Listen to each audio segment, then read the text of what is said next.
We're going to talk about ports just a little bit.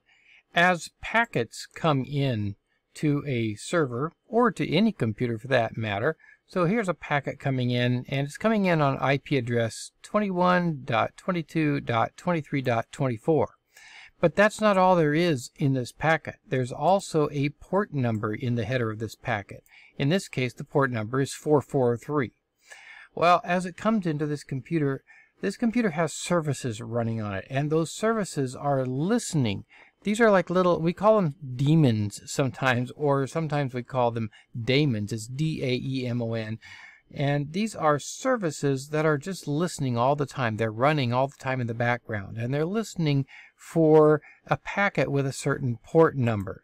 And they hear this packet, they hear this port number, and they say, oh, port number 443, hey, I'm listening on port 443, so I'll take that packet. So it says, since that packet is destined for 443, I know that that's an HTTPS packet. In other words, that is a secure web packet. And I happen to be a web server, and I happen to serve up HTTPS stuff. And since it's a 21.22.23.24, that happens to be my IP address. And so I will accept that packet, and I will serve up the web page that it's asking for. Now, this one down here might also be a web server, but its IP address might be 13.17.21.5. So it hears port 443, but it's not the right IP address, so it ignores the packet. This one over here doesn't listen to 443 at all, so it ignores the packet. That's what port numbers are for. In other words, it's simply listening for an IP address and that port number. And if both match, then it will respond and send back whatever information that is. Different port numbers are associated with different types of pages or different types of services. FTP is associated with 21. HTTP, or standard unencrypted web pages, are associated with port 80, and so forth.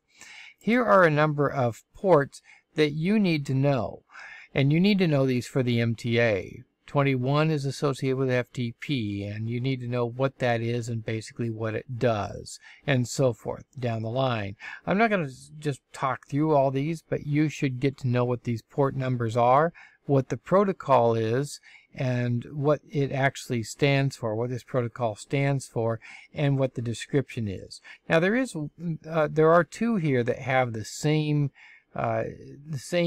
description. Incoming email, IMAP 4, and you'll notice that POP3 is also incoming email. These are two different protocols, and the difference has to do with how that email is served. The older type of email is when the server would just download the email to your computer and then erase it from itself. The newer protocol is where the server would now holds on to the email, so that if you go someplace else and download it, you can still get to all your email. So they both are about incoming email, but there's an older and a newer protocol, and that's why they're the same. Other than that, there shouldn't be any real confusion about these, but you do need to know these and memorize these for the MTA.